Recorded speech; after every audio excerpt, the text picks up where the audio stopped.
um, in the addenda as a link, either on YouTube or a download or something like that. Just so everyone knows, you can access this later.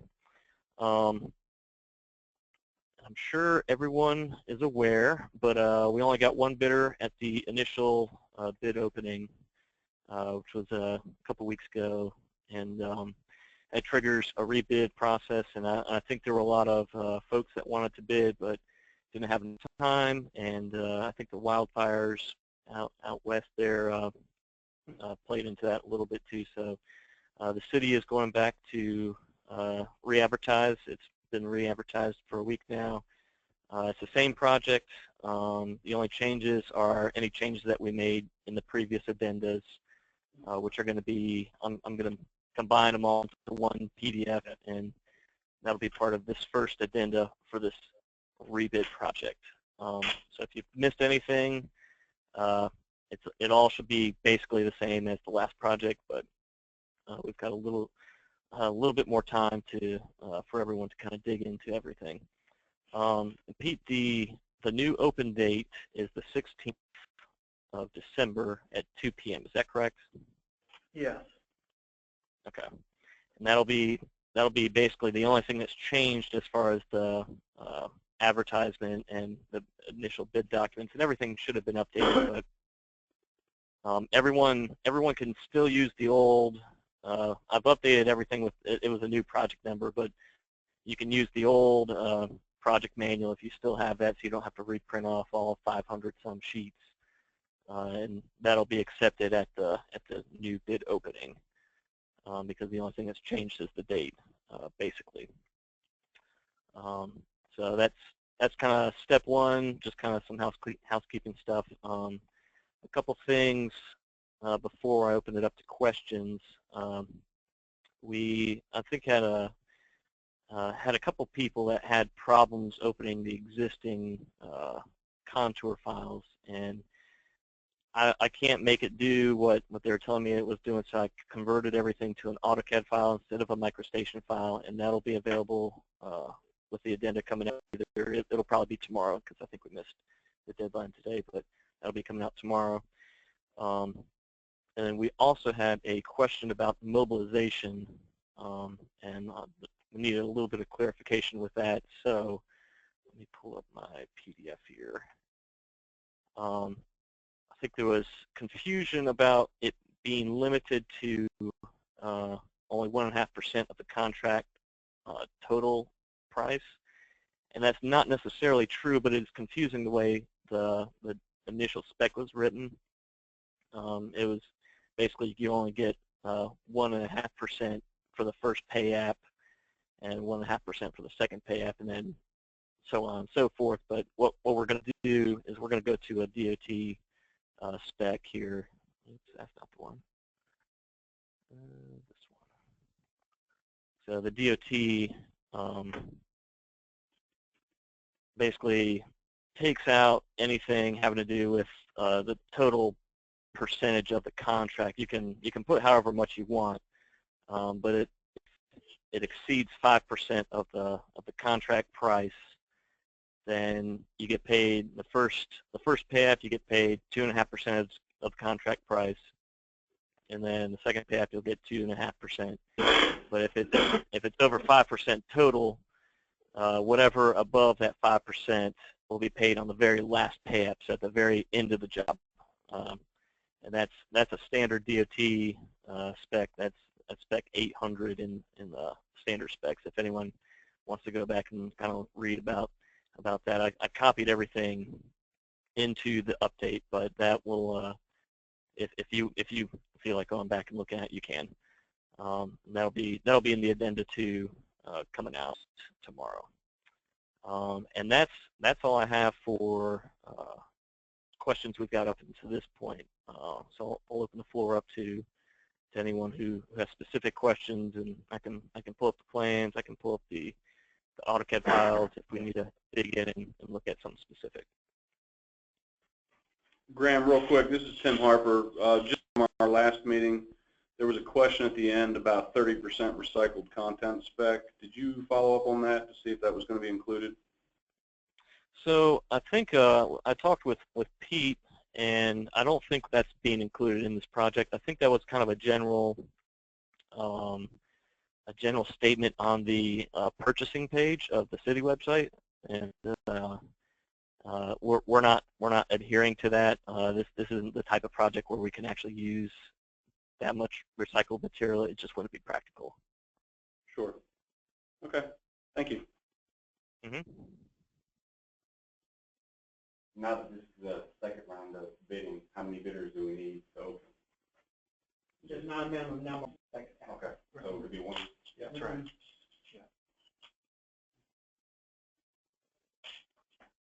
And so Pete, if you wouldn't mind just repeating any questions, just so I can hear them a little bit better. Yeah, I think I can hear everyone. But Yep.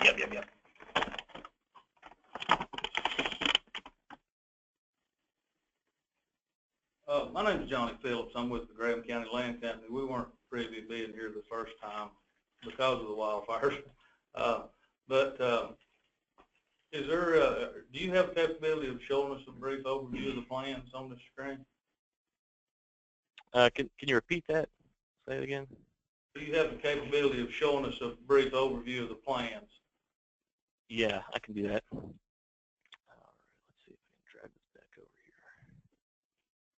here. And while you're doing that, Graham, if you'll talk to them in terms of how they're going to look at it with the bid proposal. So in other words, Okay. well, let's walk through base bid 1, or base bid, then alternate 1, alternate 2, etc. Yeah. So that they understand, because I know that was a question before of what begins where and what ends where. And so I want these two gentlemen that have taken the time to come today to understand when they're bidding this thing, where the start and stop points are, even if we're talking stations or whatever, so that they understand what they're bidding for each form. Okay. Yeah, that's no problem. Let me. I'm pulling up the actual bid form here, just so I can kind of walk along with what's in the specs here. Bear with me for a second.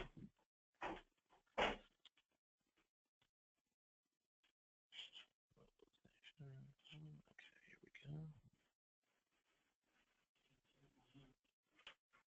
All right, so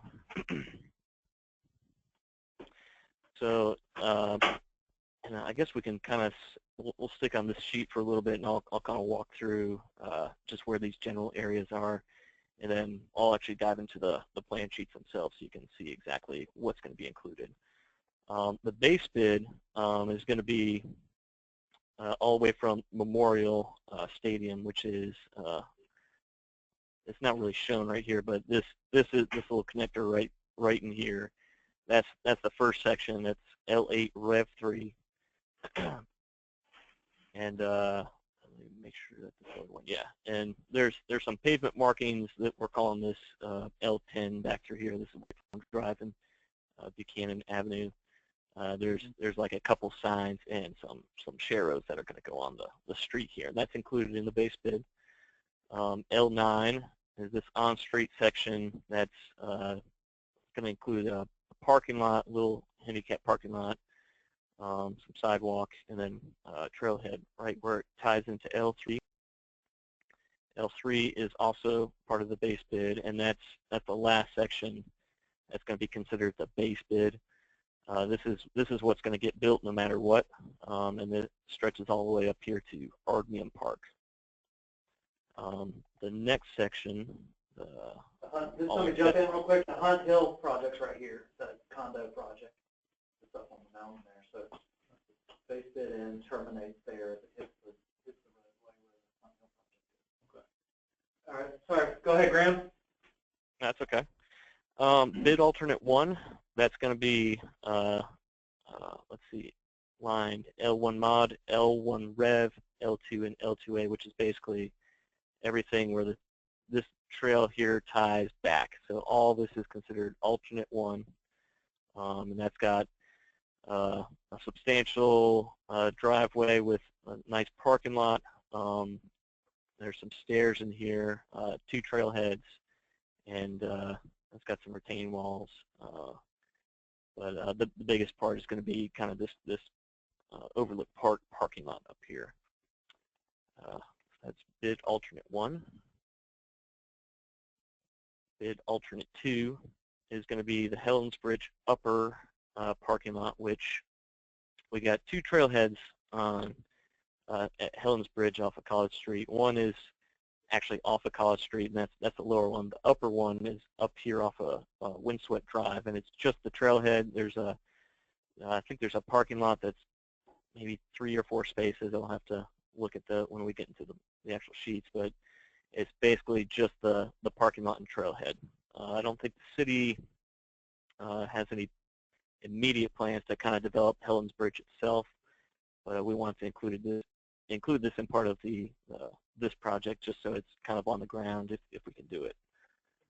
Our next bid alternate is, let's see, so bid alternate 3 is kind of this connector between where our base bid leads off and where we tie into Beaumont Street. So most of this is going to be either on street or sidewalk up until we get to, this is L5 Rev. So it crosses Alexander. This is all sidewalk up here. We're paving, this is a private driveway that's in city right of way, and we're going to end up paving that with some linear vertical delineators, and then it's going to go to a 10-foot wide trail past where their driveway goes up, and then that'll extend all the way down what we're calling the Ardmian Park. It's a graded roadbed, but it's been overgrown, and the pavement is there in some places, is there not. You wouldn't know it was a road unless you went up there and dug down and hit pavement. But we'll be dressing it up, paving it, adding bollards, and this one also includes a little on-street section in front of, this is the condos that Pete was talking about earlier. This is the neighbors that we just want to watch out for.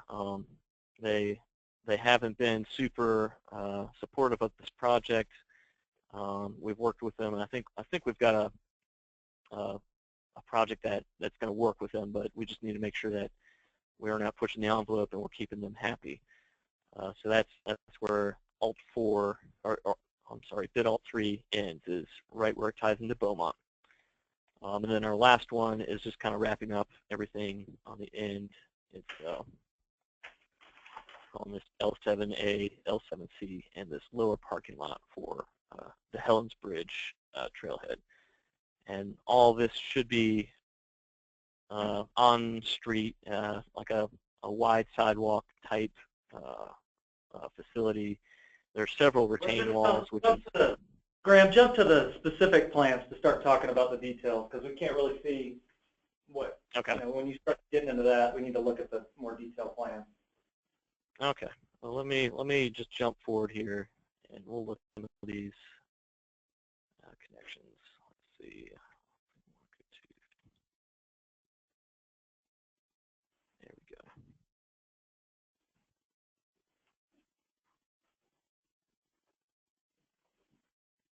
So sheet 4. So this is all base bid. Do you want to look at basically where these bid alternates are kind of ending and starting, or how do you want to look at it? Yeah, I think you need to walk through the alignment of the plan, and kind of walk through the walls, as those are significant parts of this project, so that they have an understanding of that. Okay. And just the major elements on the sheet, and then how those wall elevations in the plan set correspond to your sheets here. Okay. Let me pull up CAD file. Pull up this CAD file for wall so we can kind of jump back and forth real quick.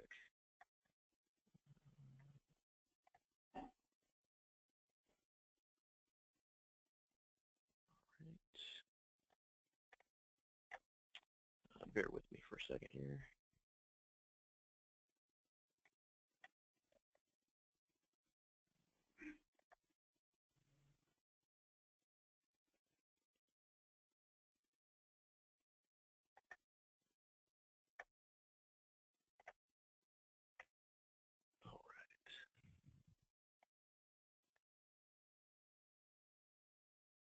All right, so sheet one, this is part of the base bid. We've got several walls on the sheet that are part of both L8, Rev 3, and L9. None of these should be super tall, substantial walls, but they are something to consider. Come on, here we go. All right, so first wall, we've got both cut and fill walls just kind of snaking up through here. Let me pull up the, here's the CAD file with, let's see. So, yeah, so this is wall one. We got elevations in it. All of these should be in the plan sheets too. I just wanted to pull this up because it's easier to kind of navigate back and forth. But wall one is not very long at all. We're looking at elevations from 2170 to 2179. So 9-foot wall, or might be even shorter right here. So 2173 and 21. So 6 to 8-foot wall. This is the next one going up. This is a cut wall, and I'll just stop a minute and say all these walls, we're providing the wall envelope, and I think it's written in the specs that this is up to the contractor, but basically it's on the contractor to find a manufacturer that fits within the city specs as far as appearance and ability to, well, I guess appearance is kind of the biggest thing with the city concern, but the manufacturer will be the one that actually designs these walls, and the reason we do that is each manufacturer is a little bit different, so they know their system better than we do. We're greenway designers, not wall designers, so that we let that up to the contractor. And basically, when you get a design from whatever your manufacturer is, you'll just submit a shop drawing for each wall back to us to approve. But that should be a sealed set of drawings from a PE from the manufacturer, and that's pretty standard for most of the wall manufacturers we deal with.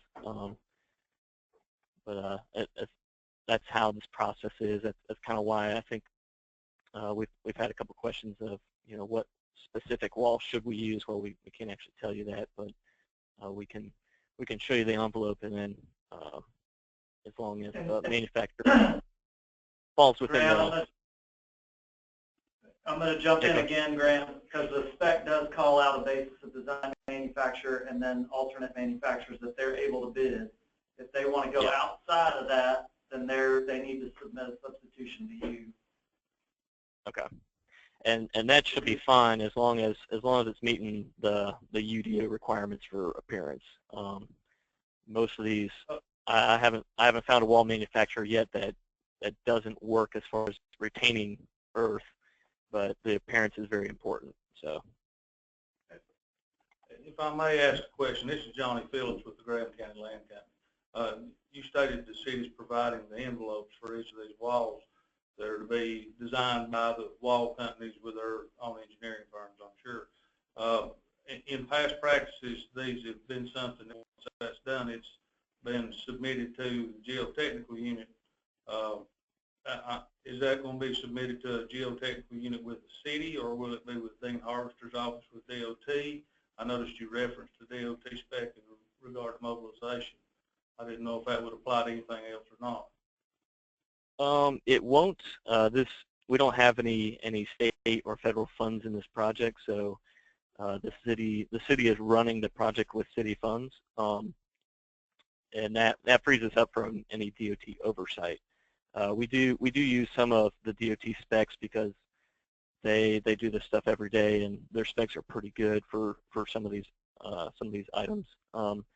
But as far as what you submit to, it will come back to us, the engineer of record, and we'll actually review them and approve or not approve them, and that'll go through whoever is running CEI on the project. So you'll submit it to the inspector or the project manager that I think Tim's in the room with Baker, and we're partnering with them, so they're kind of going to run the project from the Asheville side. But anything that needs approval from engineer of record, that will get sent to us.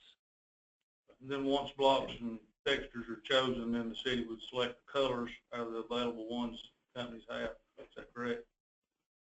Yes, that's correct. And we'll work with the city. Like we want the product that the city wants. So those basis of design products are about as close as we're going to get.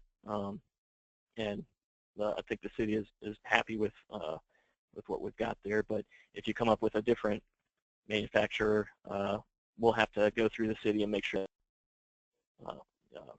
visual-wise it works with them. But ultimately, as far as Keystone walls, or are they gravity walls?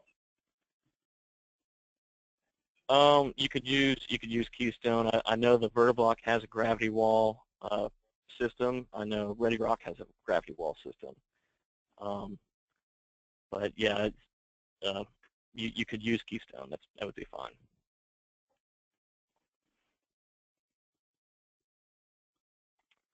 All right, I'm gonna just move along. This is the one section that has a bunch of walls back to back, just because we got to get up this hill, and it's a bunch of just smaller type walls. So this one we're showing. This will actually be a fill wall. You can see finished grade. These, we do have coping on top of them, and I'm sure that kind of gets back to your question about what wall you need for where. I think all of our systems we've got listed should be fine with the smaller blocks for these. You can do this coping with a bigger block system, but it requires more concrete. It's a little bit more intensive, so we'll kind of leave that up to the contractor. But we've kind of designed it so that the smaller blocks work with the coping, but that's kind of up to the contractor. If they want to do it that way, if they want to do it with the big blocks, that's fine, but it's easier with the small blocks. And go over why you're doing that, Graham. Why we're doing. Why is it designed that way? So we're designing that with the coping, and that's basically a function of the drainage. And we've got, because the trail final grade is technically above where the blocks would end, in order to have the sheet flowing across and just kind of spilling over instead of collecting along the backside of a block and getting down behind the wall. That's why we're adding the coping to the top of these walls. So let's see this one. This one's another fill wall, so we've got coping on this one. Then our final wall on this L8 is, yeah, and this one actually wraps around the parking structure, or it's like a two-space parking lot. And let me switch back here. So this is wall 4 that goes around this parking right here. So that's why this kind of got this weird peak in here. We're trying to show two-dimensional what a three-dimensional wall kind of looks like, if that makes sense. All right. Let's move along here. I think that's the majority. Well, L9. We've got the smaller wall that kind of goes along the outside of the sidewalk up here.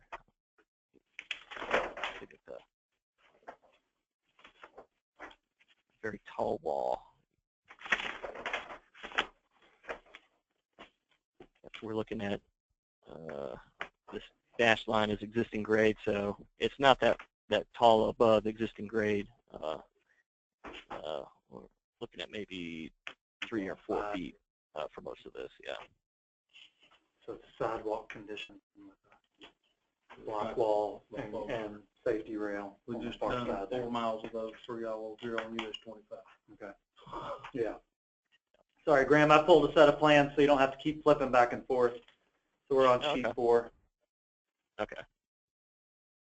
I know some of these are going to be in some narrow places. Does the city have any existing areas that can be used for staging areas to carry these blocks from, places to unload tractor trailers and things like that? We have, this is all city property down here at Memorial Stadium, this lower lot, and then Mountainside Park on the far side.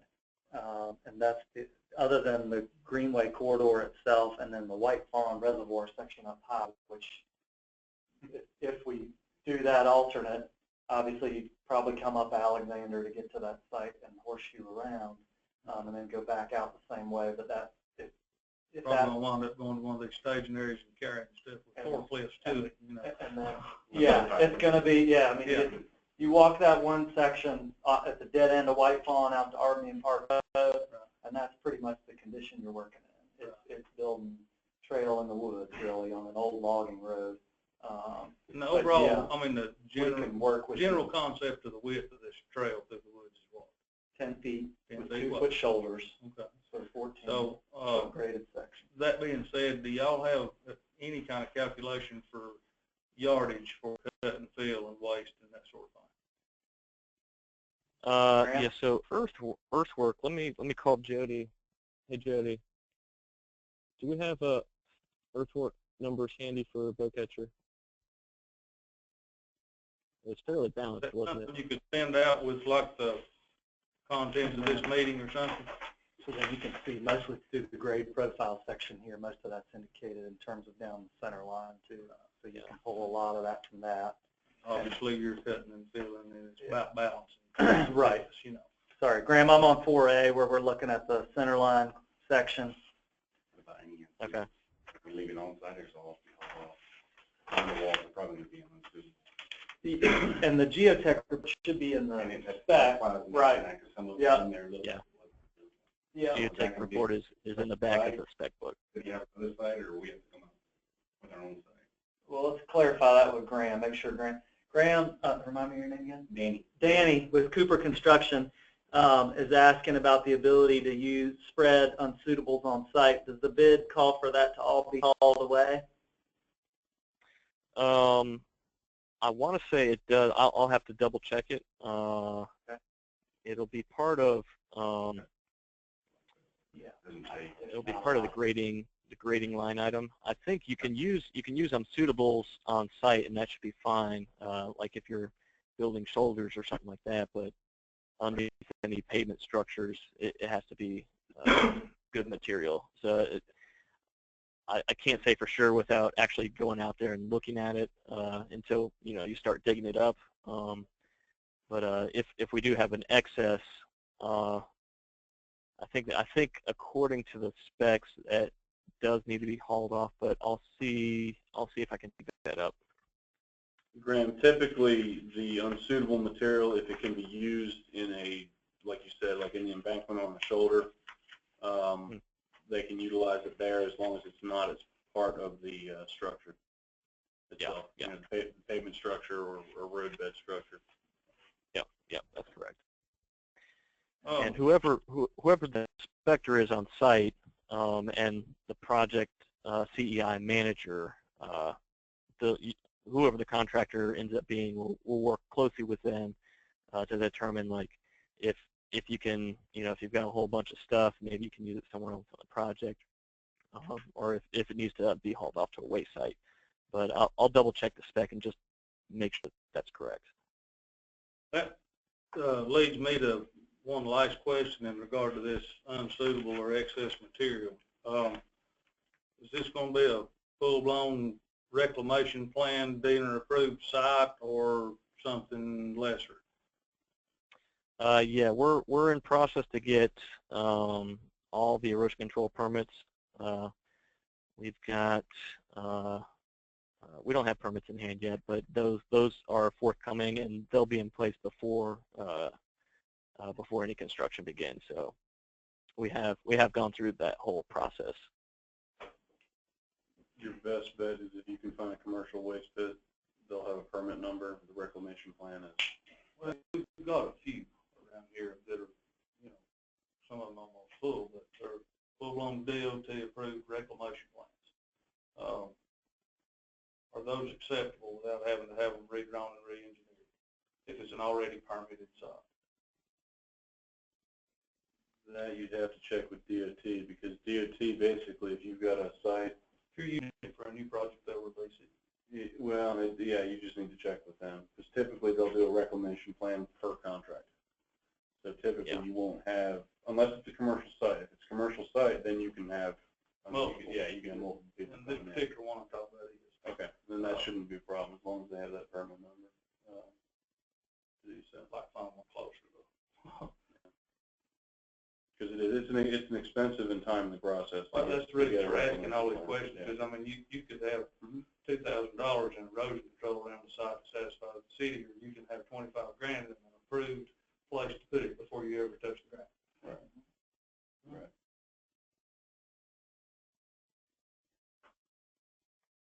I guess the big thing, what I've run into in the past with some of the reclamation plans where we're using an existing site, is they want to know where the material's going. So as long as we have a designated place where we're taking our material, then usually they're okay with it. So.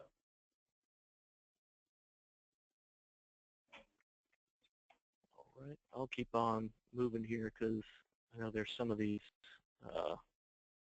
areas that have had questions in the past. Let's see. Let me go to the end of. I'll talk about this one since this is kind of one of our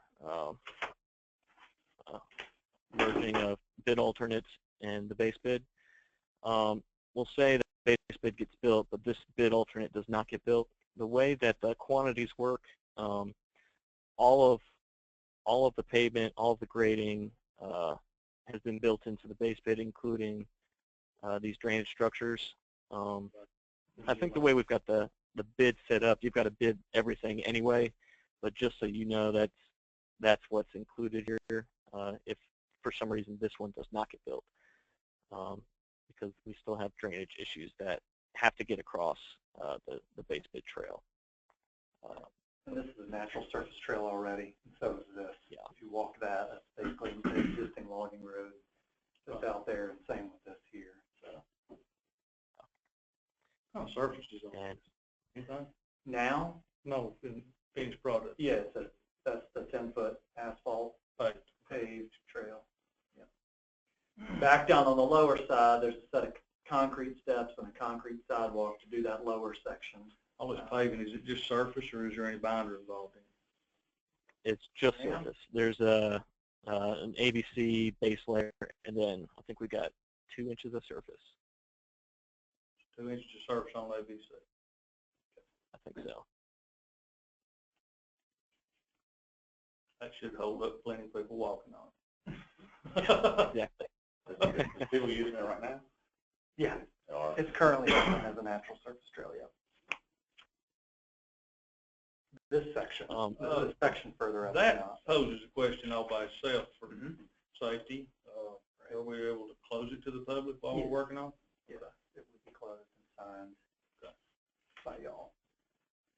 And we just went through that down on the river by the New Belgium site. That greenway was under construction. We've come back to our sidewalk job the next morning and found flip-flops. Yeah, I'm not saying anybody's not going to go in there. I'm not saying nobody's going to go in there, but we would sign it as such. Yeah. Yeah, exactly. You bet. Yeah. Page 7. This is, page 7. So this is another area where the base bid ends on Ardbian Park, and one of the alternates begins. And there's everything should be labeled on what alignment is on. So anything L4 is going to be on the alternate. So basically, you would take in, say this one did not get built for some reason. The base bid would just come in and would end wherever it says L3 Rev ends. And I think there's sidewalk here that's part of L4. There's plantings and trees that are part of L4, but those won't get built because those are part of the alternate. So if there's any doubt about, what gets built, what doesn't get built, whenever the alternates come into play after the bid opening, that's kind of what to refer to. It's just look at what station and line it's sitting on, if you will. I don't think we have anything except for Concrete sidewalk. 6 foot. 6 foot concrete sidewalk on Arbian Park, right? yeah, I think it's 6 foot the whole way. So yeah, I mean it's basically a sidewalk, and I think there's a little bit of some pavement work that dresses that up, but Question that doesn't about get built. sidewalk. Are you pouring up to existing curb and gutter, or are you pouring new curb and gutter? I think it's let me see. But our side, Chuck can talk to this better because he does sidewalks more than I do. But it's the city standard sidewalk detail is a monolithic. Yeah, I was going to say, I think it's monolithic. Yeah, it's not DOT road, so we can, it's just monolithic on that. Yeah. Okay. All right. And there is no curb and gutter out here. Okay. This is old mountain road. Yeah, that's correct. This section would be coordinated with Public Works for resurfacing. That wouldn't be part of your bid. Your bid is purely what's shown here in the drawing. So if you're coordinating this with Public Works for resurfacing, then you're going to want to leave it an inch and a half high, correct? Really, yeah, exactly. Okay. It would come, yeah. But just want to make y'all aware that road resurfacing is not part of this bid. Okay. In terms of your cost and quantity. Is Chuck kind of the liaison for that resurfacing project? Is that correct? Not yet, but someone from Capital Projects will be. Whoever's on the project will be the coordinator for the city. Okay. Okay. That's good. Okay. So let's see. I don't think I had anything else on this sheet. Just keep going here.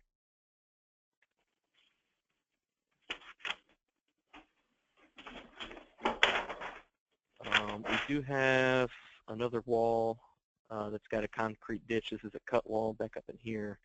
Let's see, where is it exactly? Yeah.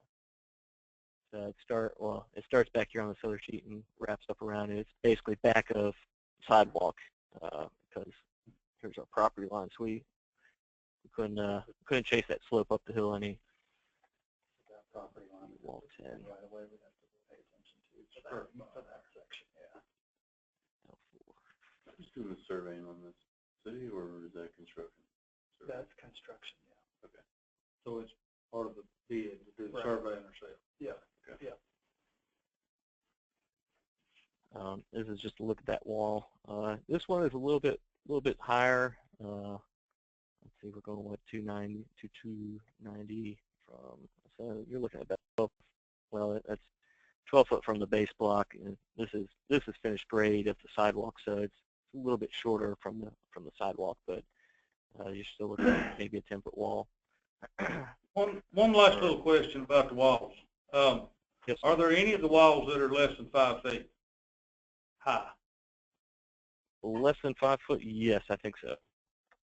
Do those also require engineering? Normally they don't. I'm going to say, let's see. I mean, it saves some money. Looks like metal. You shouldn't have to engineer a wall less than 5 foot.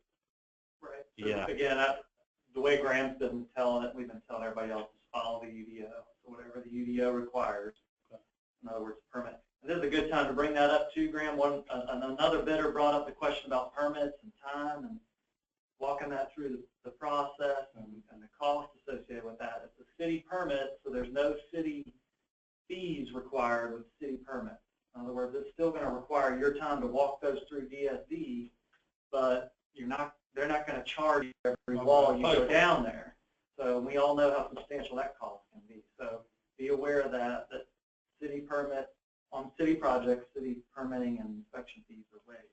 Those approvals on those wall envelopes, once they're remodeled by the wall company with their engineering firm and you send it back to the city, how long a process do y'all have to make those approved or not approved or modified?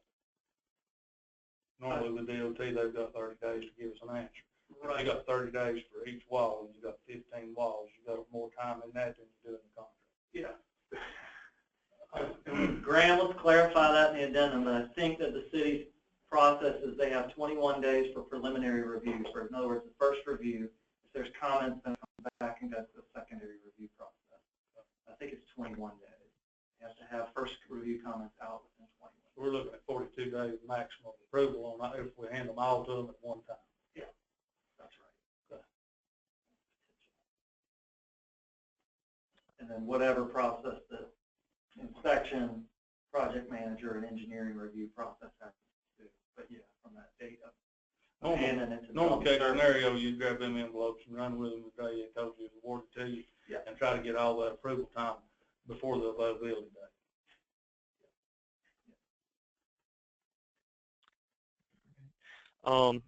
And I guess to your question about walls less than 5 foot high, I'm gonna have to double check that. I don't see a reason why it has to necessarily be engineered.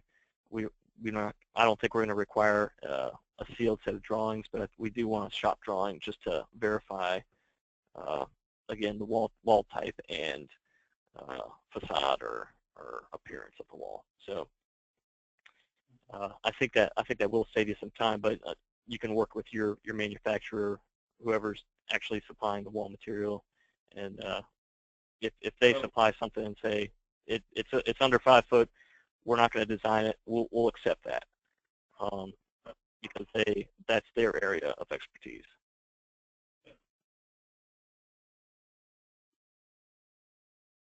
But I'll also double check that and just make sure. We'll be running densities on the asphalt.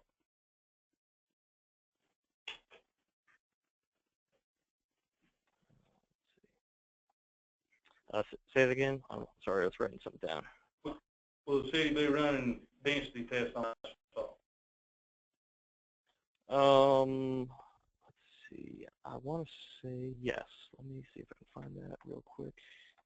Do a quick search. Mm-hmm.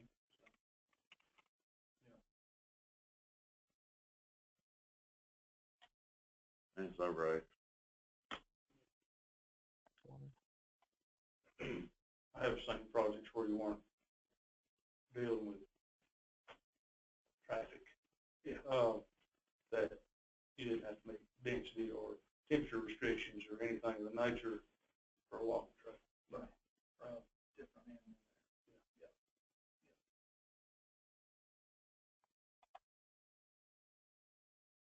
Come on.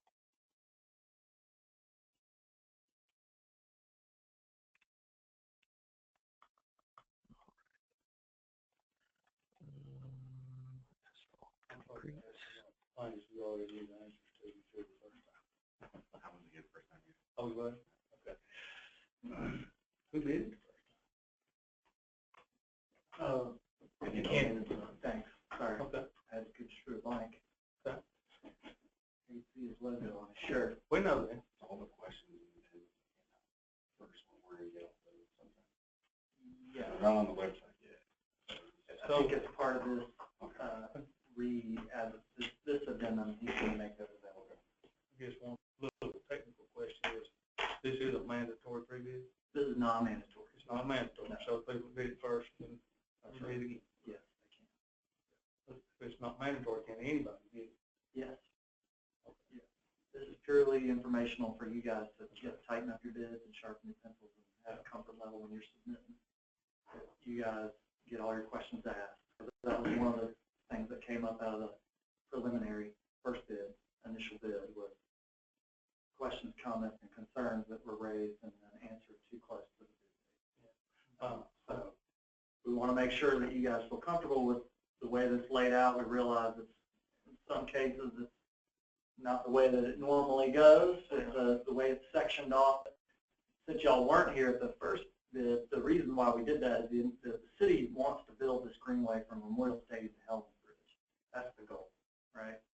And rather than bidding it and not, we need to figure out where the funding is, but and a comfort level of understanding that, but that's the goal. Ancillary to that would be going up to the reservoir. If we can do that, that's great, but the city wants to build a greenway from Hellman's Bridge to Memorial Stadium. So that's the goal.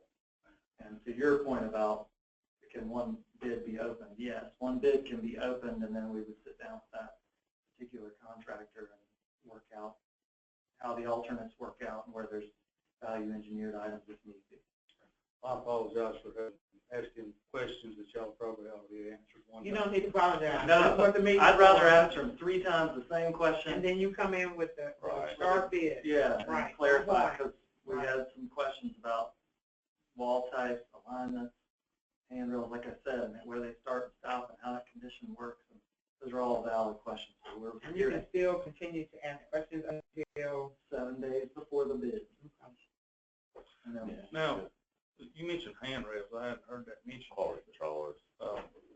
We're in a change order now. Deal with the handrails. Is this going to be a pedestrian-based handrail or I'll tell you that. something different? I think it's gonna wind up being what we're changing to you, because Pete got I think Pete got the detail for what Dustin Clemens came up for on your project.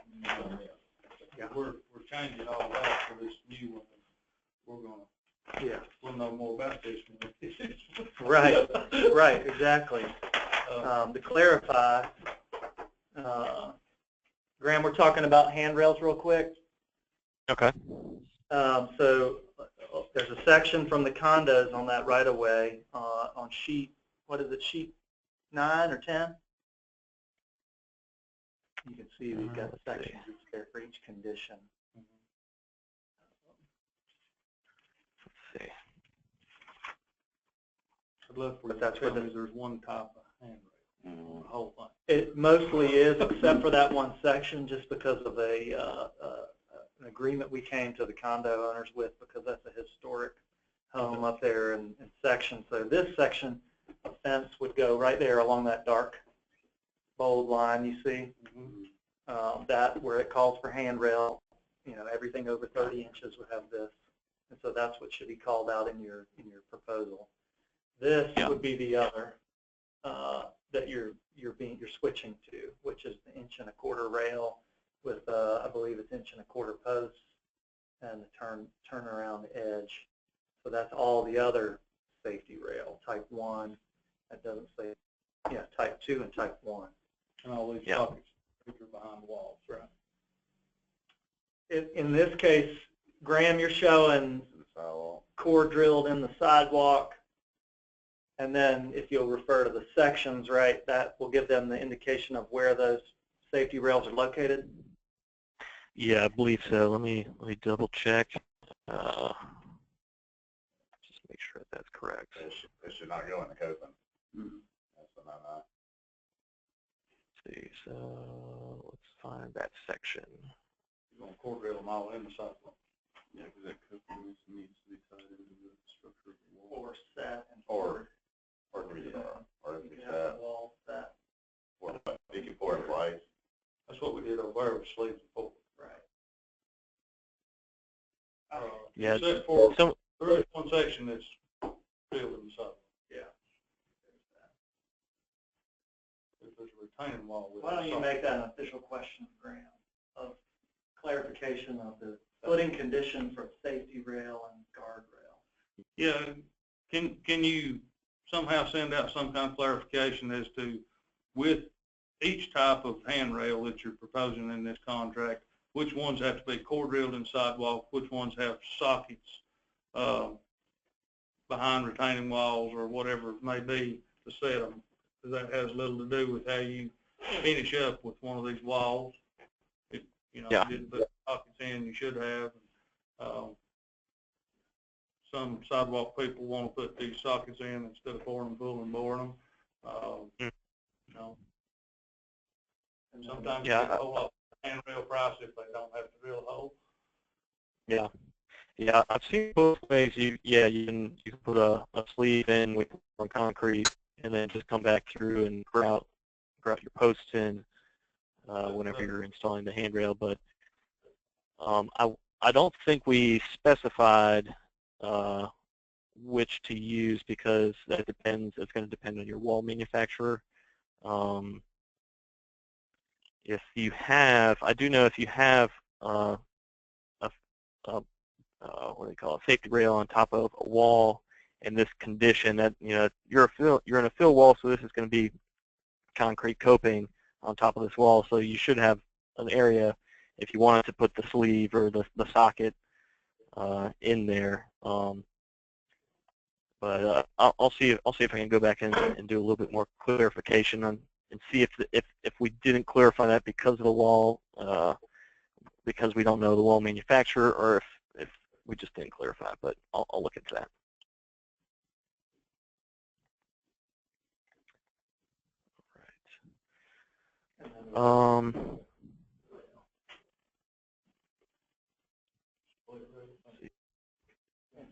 It's mostly to keep people from diving off into the woods where we have steep slope. If you're on a bike, or little Sally or little Johnny goes taking a dive, and that's they've located all that per hashtag standards of where that's located on the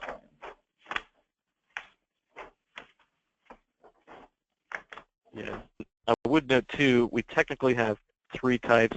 I'll call them three types of safety rail. This split rail fence is obviously the cheapest you can get, and if it's not an imminent fall danger, that's kind of what we used. It'll look a little bit more natural in the woods, and it's easier to install and also the cheapest. But I think that's just called out as split rail fence. And then if you get into the metal, it's called safety rail. So just note that if you're looking through stuff and think you need a safety rail somewhere and you don't see it, it might be split rail fence.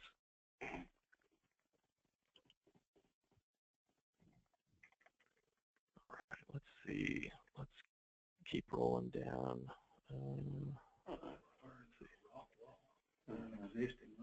Right. So, Graham, we're on sheet 10 real quick. Sheet 10? Yeah. And we're just looking at the existing driveway for the condo. Okay. And then we're hanging off the greenway section with a low wood divider rail basically between the two.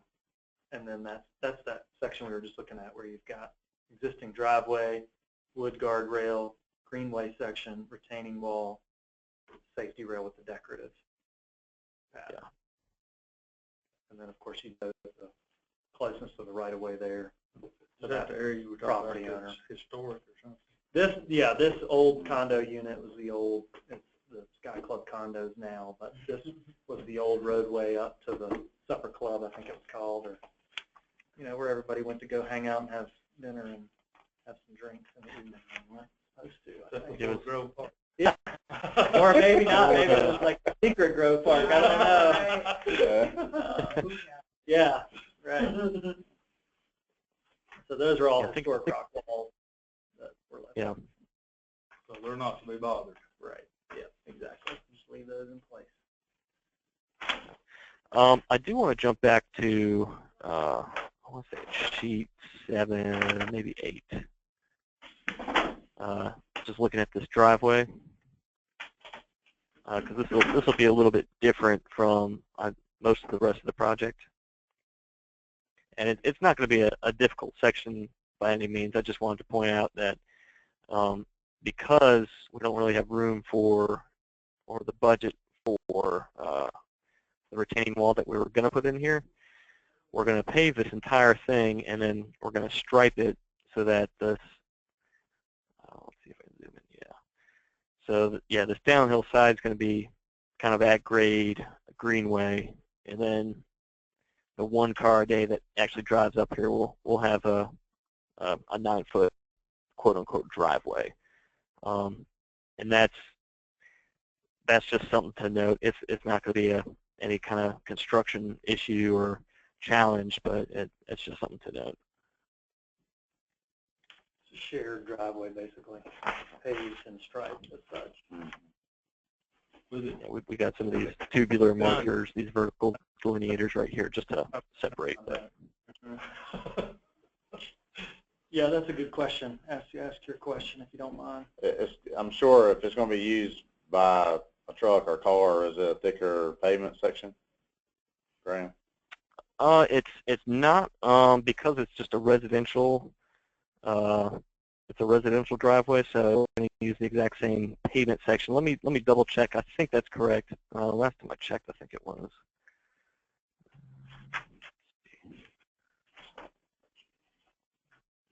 That is L5.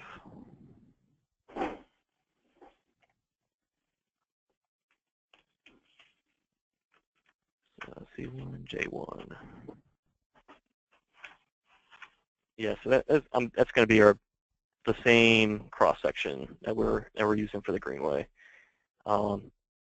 Which our greenway design is basically a driveway design. It's got a little bit more aggregate than like a normal residential driveway would have, so it should be fine because it's just a residential driveway. And if for some reason something up there gets developed, the city will have to come back and maybe renegotiate that driveway, but it's technically in the city right of way, so we were gonna just leave it gravel form, but it's going to make a little bit more sense to pave it as a protection of our greenway. So that's what we're doing. We are doing. You do bring that up. Go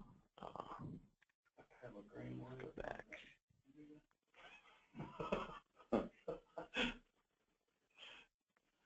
So here's the driveway. Next sheet 9. We are going to put a concrete apron right at this curve because this is where the driveway goes. It's just a couple hundred feet up and then turns up into the houses back up in here. But we're going to put a concrete pad right here just because anything turning, that's going to tear up asphalt eventually. So we'll protect that right there. But the rest of it will just be the 2 inches of asphalt and 6 inches PVC.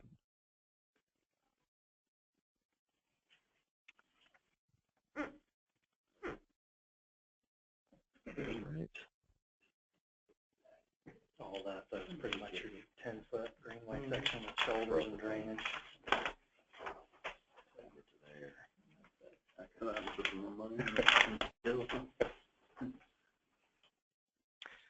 Let me go to the one wall that we know is going to be a little tricky.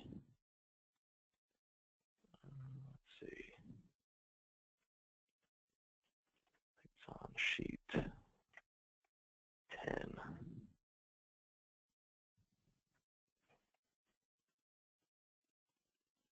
Maybe not. Maybe it is sheet 11.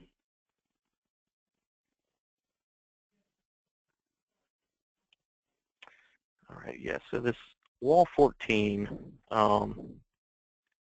this is our property line right here.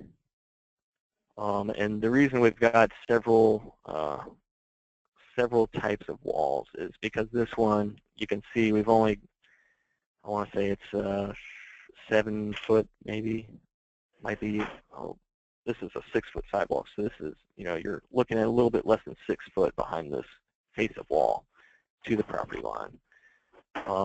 We talked with a couple of manufacturers, and this wall isn't a big wall. Let me pull up the profile. But that one it just needs a little bit of looking at just to make sure that you don't get too crazy on on your block size. But I think you should be fine as long as you keep that in mind. We can't have any tiebacks is what I'm saying.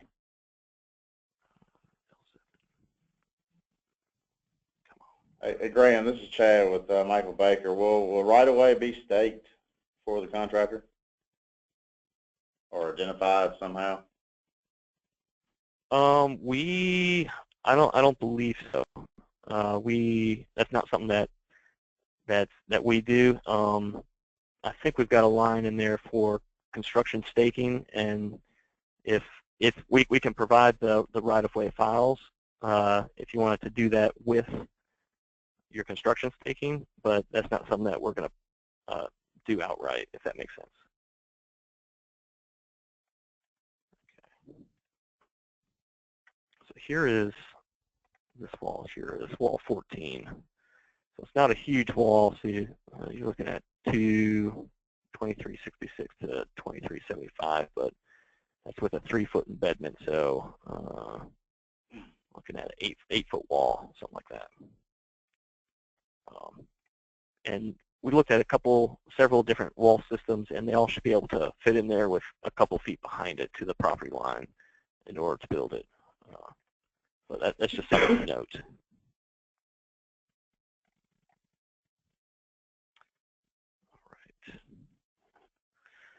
And hey, Graham, one other note just from our last meeting for these gentlemen that are here that weren't here last time. Any wall over 6 feet does require a stone facade, correct? That is correct. And that is per the city UDO requirements. Okay. Stone facade. You're talking about a veneer. Veneer. No. It's an artificial or natural stone appearance. Okay. Yes, the UDO. Like a cast. You don't have to look out here at the wall they just built over here, the vertiblock with the stone appearance. Concrete Texture wall, block. Textured block wall. Yeah. Not Yeah. real stone. So you don't have to veneer this wall after you build it. No. Okay. And that's why we've got, part of the that's block. why we've got the vertiblock and we've got the Well, stone wall. I mean, theoretically, the only reason for walls if you build a solar wall behind. Right. That's correct. And even in that case, we talked through, panel, precast panels that have the appearance of stone and all that. It has to be submitted through DSP, but again, it's not real stone. They call it artificial natural stone. Yeah. It's how it's written in there. Well, you're right, Yeah. So. Artificial natural. That's almost an oxymoron. It is. That's what I was finding out in the dictionary. Yeah. I guess my last thing I just wanted to touch on is this is the revision that we had that came out right before our bid opening last time, and I just wanted to make sure everyone saw this and see if there were any questions because this came out a little bit later than the rest of the plans. Basically, all that happened here was the fire department wanted a turnaround loop up in this parking lot, and I don't know how they're going to get their fire truck up this 12-foot wide road to get up there, but once they get to the driveway, they'll have a place to turn around.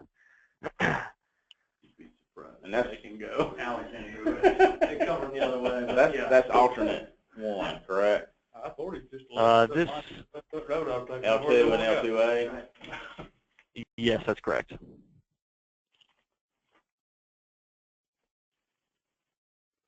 So that was an addendum the first time, is that correct? Yes, it was. That was our last addenda. So is it still as an addendum or is it in the plans as this rebid? It is in the plans, but if you got the original set of plans, the addenda that I've got coming out from this meeting today will have links to the old addendas if you want to go back and download those again. I'll have everything kind of packaged up. But this sheet is available in the permits or the plan set online, right? Yes, it is. That's correct. Yeah, so everything was combined into kind of a new plan set and a new project manual for this rebid, and it includes all the revisions, all the addendas. So if you go and if you're just downloading it, you can download what's on the city website today, and it'll have everything in it.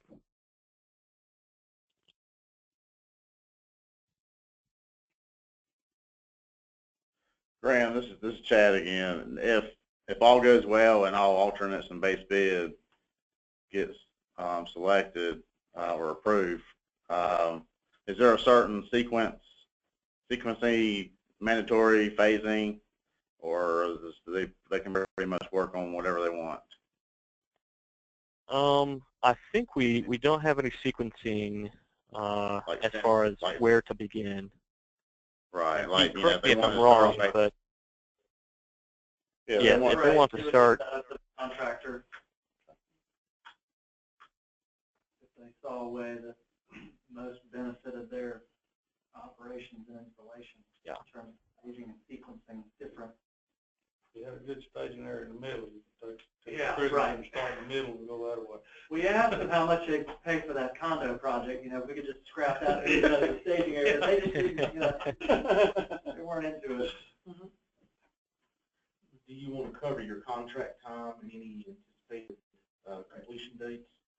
It was in the original bid and will be in the addendum, but right now, Stewart's identified the contract time as 400 days. And then liquidated damages on that was $1,200 a day, I believe. Yeah, that's correct. And I will say that contract time is if everything gets built. So if So the 400 sections days don't is get built, alternates. So what, Say it for again. the base bid, what's the contract time in it? Assuming the city board decides they don't have the money to do any of the alternates. I think that at this point in time we don't have anything built in to reduce that contract time. So it's kind of 400 days for everything. And if something doesn't get selected, Okay. All or none. There you go. See, we got, it's 100 days per second. but yeah, if for some reason they Well, go and ahead. we don't want to have anybody in terms of that negotiation period, once we have the lowest apparent bidder, and we're negotiating the contract phase of it, once we decide on what alternates and all of that, we'd obviously work with you to figure out what's realistic. And at the first pre-bid I asked, I said, for the whole enchilada, I don't want it to be, if you say, look, I can't do 400 days, we're not going to be like, well, you got to do 400 days. We're going to work with you to figure out what's realistic. We want to be fair. And realizing like just what you said, staging, availability of extra land, and how you sequence all that's going to play into this whole thing. So. A lot of people operate different ways. We're the company that we get a job the next day. We want to know if we can start early. Yeah. Yeah. And we're the type of client that wants you to do that. Yeah. We want to get, this has been a long-awaited project, so yeah, we're anxious to get started as well.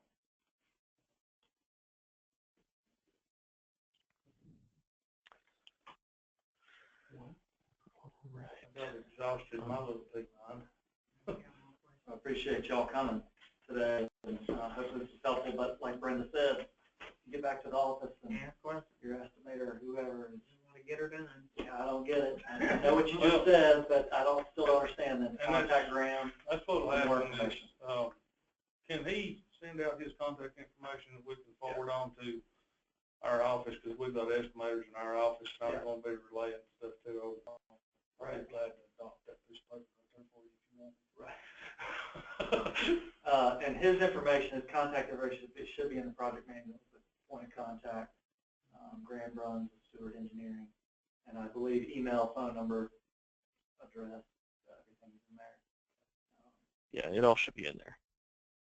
And I will ask if you have additional questions. I'm happy to take phone calls, but I'm going to ask you to put it in writing in an email, and that's just so we can put it out as an addenda if it's a common question that we're getting from multiple people, just so it helps out everyone. And it's a little bit more easy to respond to an email, but I understand like a quick phone call if you just need to figure something out. Like I'm more than happy to answer anything. So Again, the bid date is when? 16th of December. And that's at Public Works A109. Yeah. Still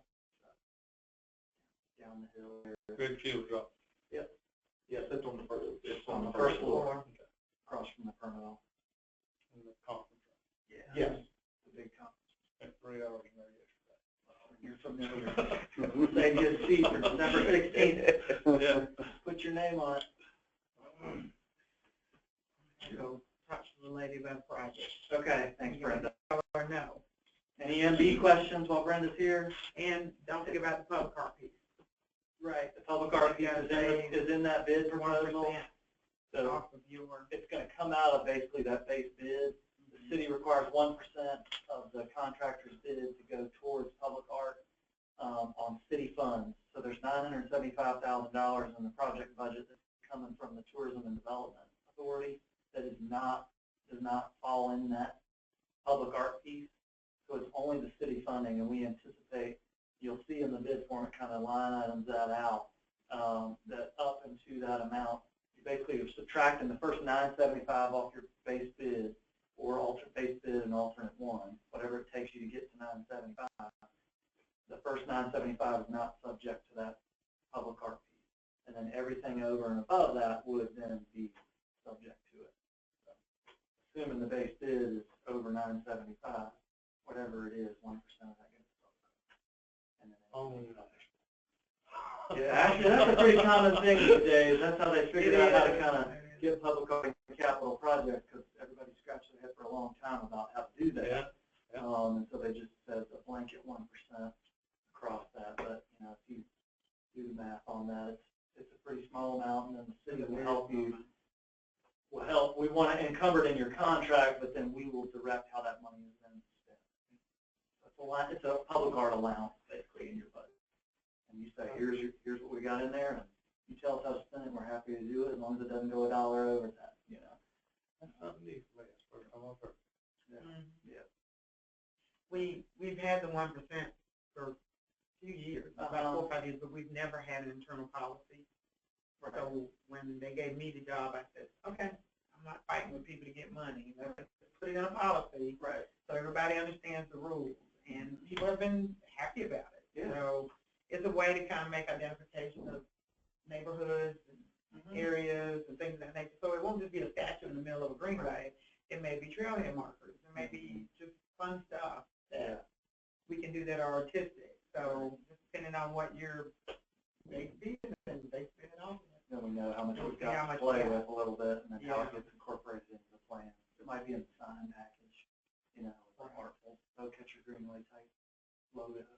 Yeah. We don't know. Well, I have to ask this question before we adjourn. Okay. You may or may not answer. Do you have an engineer's estimate that you can share? We don't have an engineer's estimate that we could share. Our anticipated budget at this point in time, anticipated, I want to emphasize that, is about $3 million to spend. Now that's, you know, when the bids come in, then we'll have a true understanding of what we can go to finance with and say, here's where we're at. What do we have the capacity to do? So that's what we're at right now. Okay. And that's, you know, again, that's the reason for the alternate. So, but it's in that range. And like I said, the goal is to get, if I didn't say it once, I'll say it again. Like Helen's Bridge to Memorial Stadium, that's where the Tourism and Development Grant states. That's the scope of the project, is to get a 10-foot greenway from one end to the other. So good luck, you guys. Take care. Nice to see you again. You. You're my twin when you see her again, okay? Yeah. I'm going back to math, see if she's still over. Good. Anything else before we close up? Make a motion, we adjourn. Thank you, fellas. Appreciate it. I got one more thing if Okay. anyone's still interested. I did find our earthwork balance sheet for this project. I'll throw this up on the screen.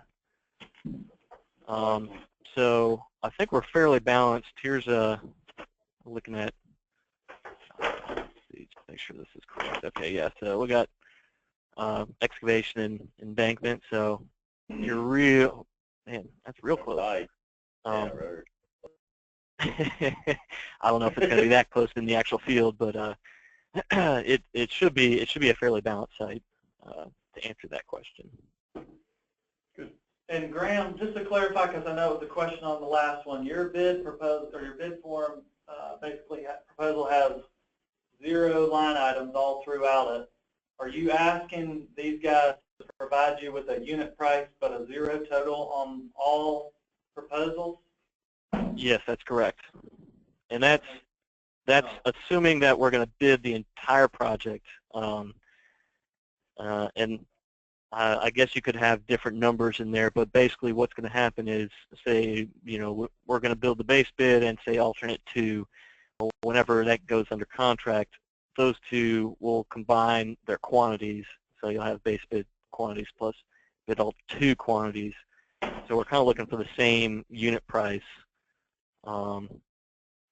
when that happens, and that's kind of the intent there, and that's why we've got 0 quantities throughout, because there's just so many quantities in the sheet. If that makes sense and if that helps. I think the confusion is, Grant, and y'all jump in here because y'all are bidding the project, but let's say you had base bid and alternate 2, and there was no, you have a 0 line item, I don't know, pick one, flowable fill, You got 0 ton. and you're asking these guys to provide a unit price for something they're never going to do. I mean, is that what you're asking for? So yes, if you're looking at it per bid alternate, but because we're judging lowest bidder on the total package, that's kind of what's driving this.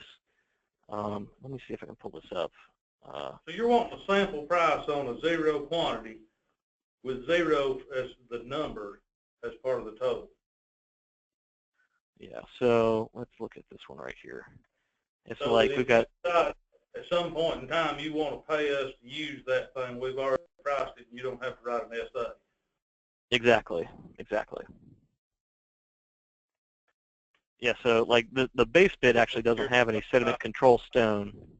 I think that comes in somewhere else on one of the alternates.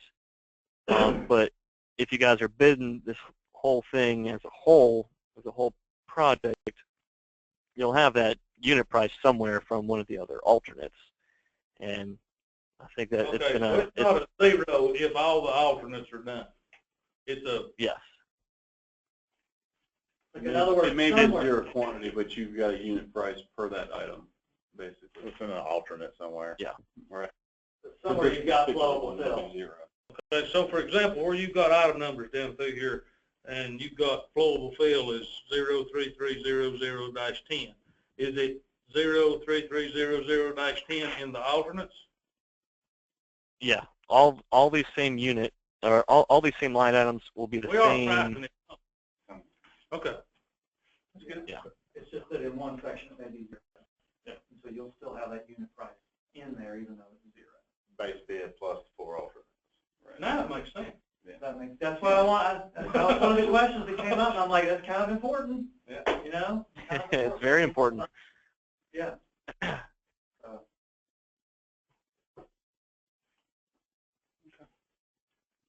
Thanks, Graham. Thanks, Graham. Thanks, Graham.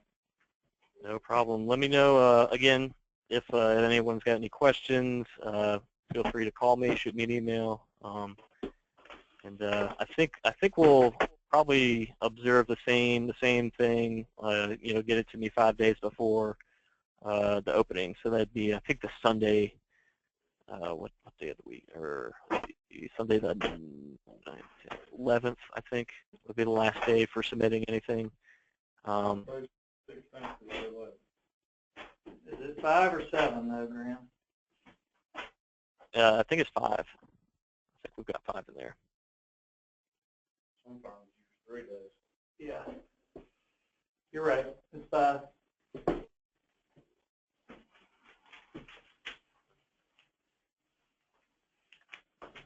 But yeah, that's all I got. It won't be that critical. Okay. Like it was the last time. Yeah, hopefully. It's very possible to come up with a pertinent question on a set of plans that big. Oh, yeah. Yeah. Well, the walkthrough today was primarily for that. There's obviously a large set of plans here, but we walked you through the sheets we feel So like what, identify. just for my purposes, what was the question that caused the rebid? There wasn't a question that caused a rebid. It was just we only got 1 bid. Okay. And we're in the formal statute threshold, so we have to have 3 on the initial bid in order to open any. So that's why we're rebidding the project. Yeah.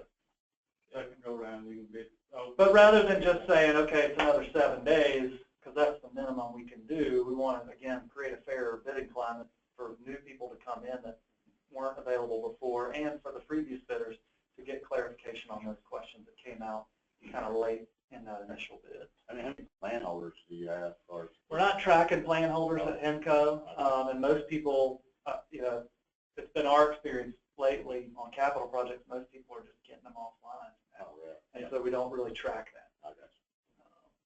I'm sorry we weren't here the first time. We probably wanted to be here. But, we've had at least a third of our company fighting fire for 2 weeks. Right. With the fire service all over the country. Yeah. Well, we appreciate you coming back today, and thanks for Kudo to come too. Appreciate it. Well, it's nice to meet you. Nice to meet y'all too. It's raining out there, so I know we haven't seen that in a while, but See you again, I'm sure. Graham, I'm gonna hang up. You good? I'm good if you're good. All right, I'll talk to you later. All right, thank you.